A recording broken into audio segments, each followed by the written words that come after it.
नमस्कार, आप देख रहे हैं आरएन टीवी नेशनल। मैं हूं आपके साथ प्रज्ञा पांडे।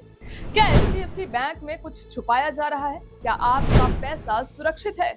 क्या भारत के सबसे भरोसेमंद निजी बैंक एचडीएफसी के अंदर कुछ ऐसा हो रहा है जिसे बैंक छुपाना चाहता है? 18 मार्च को बैंक के part time non executive chairman और इंडिपेंडेंट डायरेक्टर अतुल चक्रवर्ती ने अचानक इस्तीफा दे दिया।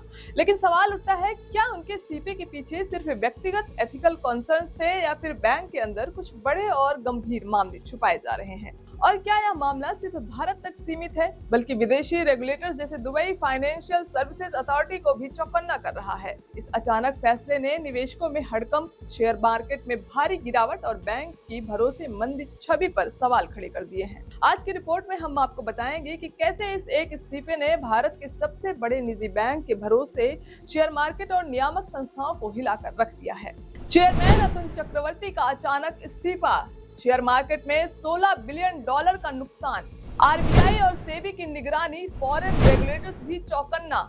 कॉर्पोरेट वर्ल्ड में एक ऐसा इस्तीफा सामने आया है जिसने भारत के सबसे बड़े निजी बैंक एचडीएफसी बैंक पर कई सवाल खड़े कर दिए। इस इस्तीफे के बाद आरबीआई और सेबी अपने पहले की कई बातों पर यू टर्न लेने को मजबूर हो गए। इसके अलावा विदेशी regulator Dubai financial services authority भी इस मामले में इन्वॉल्व है। 18 मार्च को एचडीएफसी बैंक के part time non executive chairman director Atul Chakravarti ने अचानक इस्तीफा दे दिया। उन्होंने अपने इस्तीफे में लिखा कि पिछले 2 वर्षों में बैंक के भीतर हुई कुछ घटनाएं और प्रैक्टिस मेरे व्यक्तिगत मूल्य और नैतिकताओं के अनुरूप नहीं है। यह मेरी इस निर्णय का आधार है। यह वास्तव में असाधारण बयान है। भारत के सबसे बड़े बैंकों में से एक के चेयरमैन का कहना है कि उन्हें बैंक के संचालन के तरीके से संतोष नहीं। चक्रवर्ती एचडीएफसी में 5 साल तक रहे। वे पेशे से कैरियर बैंकिंग में नहीं थे, बल्कि रिटायर्ड सिविल सर्वेंट थे। एचडीएफसी से पहले उन्होंने भारत के वित्त मंत्रालय में अर्थशास्त्र विभाग में काम किया और देश की आर्थिक नीतियों के निर्माण में भूमिका निभाई। उन्होंने बजट प्रक्रिया के ड्राफ्ट से लेकर संसद तक सभी चरणों की निगरानी की। इस संदर्भ में उनके इस्तीफे का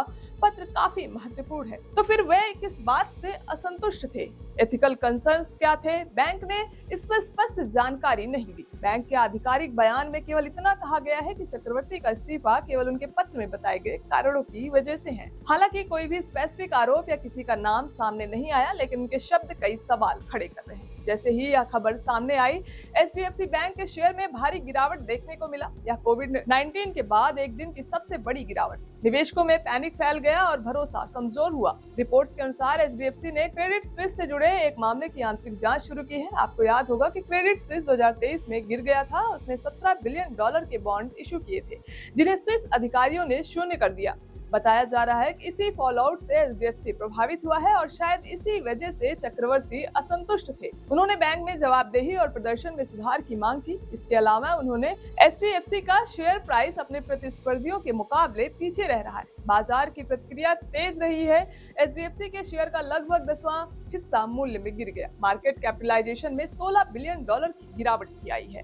आरबीआई ने तुरंत केके मिस्त्री को 3 महीने के लिए अंतरिम चेयरमैन नियुक्त किया। केके मिस्त्री पहले एचडीएफसी में बड़े पदों पर रह चुके हैं और उनका ट्रैक रिकॉर्ड मजबूत माना जाता है। आरबीआई ने यह भी कहा कि बैंक मजबूत है और गवर्नेंस में भी कोई गंभीर चिंता नहीं। लेकिन बाद में मनी कंट्रोल की रिपोर्ट के अनुसार आरबीआई ने बैंक से 17 और 18 मार्च की बोर्ड मीटिंग की पूरी डिटेल, ऑडियो और वीडियो रिकॉर्डिंग मांगी है।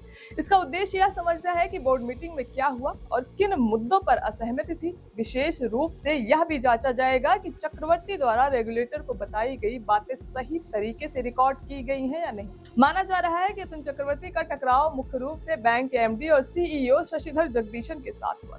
इसके बाद उन्होंने अपना पद छोड़ दिया। इसी बीच एचडीएफसी बैंक ने 25 मार्च को 2 बड़ी कानूनी फर्मों को नियुक्त किया ताकि चक्रवर्ती के इस्तीफे की जांच करके रिपोर्ट तैयार की जा सके। इस्तीफे के बाद मीडिया रिपोर्ट्स के अनुसार बैंक ने अपने यूएई ऑपरेशन से जुड़े 3 सीनियर एग्जीक्यूटिव्स को सस्पेंड कर दिया। यह कदम दुबई फाइनेंशियल सर्विसेज अथॉरिटी की चल रही जांच से भी जुड़ा हुआ है। जांच का विषय था मिस सेलिंग। 2019 से 2022 के बीच एनआरआई कस्टमर्स को फिक्स रिटर्न का वादा करके एडिशनल टियर 1 बॉन्ड्स बेचे गए। इनमें प्रिंसिपल रिटर्न की कोई गारंटी नहीं थी और हाई रिस्क होने के बावजूद निवेशकों को सही जानकारी नहीं दी गई। 2023 में जब क्रेडिट स्विस बैंक कोलैप्स हुआ तो इन बॉन्ड्स का मूल्य पूरी तरह शून्य हो गया। दुबई रेगुलेटर ने कस्टमर्स ऑन बोर्ड करने पर भी रोक लगा दी। इस पूरी कहानी से साफ है कि बैंक के अंदर मिससेलिंग का कल्चर मौजूद है। बैंक जो देश का सबसे बड़ा ट्रस्टेड ब्रांड माना जाता था, उस पर भरोसा भी चुनौती में है। लेकिन एचडीएफसी कोई सामान्य निजी बैंक नहीं। यह संपत्ति के हिसाब से भारत का सबसे बड़ा निजी बैंक है और इसे too big to fail bank के रूप में वर्गीकृत किया गया है। भारत में सिर्फ 3 बैंक इस श्रेणी में आते हैं,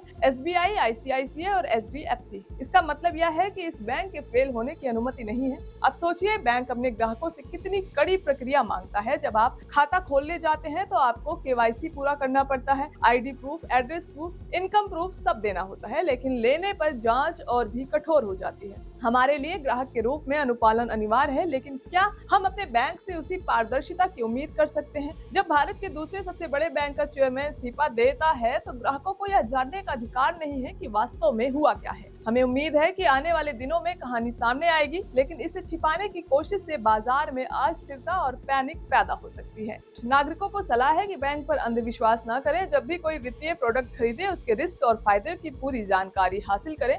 यह समझे कि क्या आपको इसकी जरूरत है और वर्स्ट केस सिनेरियो क्या हो सकता है। एचडीएफसी बैंक का मामला अभी डेवलप हो रहा है। इस विवाद और जांच से जुड़े अपडेट समय समय पर साझा किए जाएंगे। फिलहाल के लिए इतना ही। खबरों के अपडेट्स के लिए जुड़े रहे आरएन टीवी नेशनल के साथ।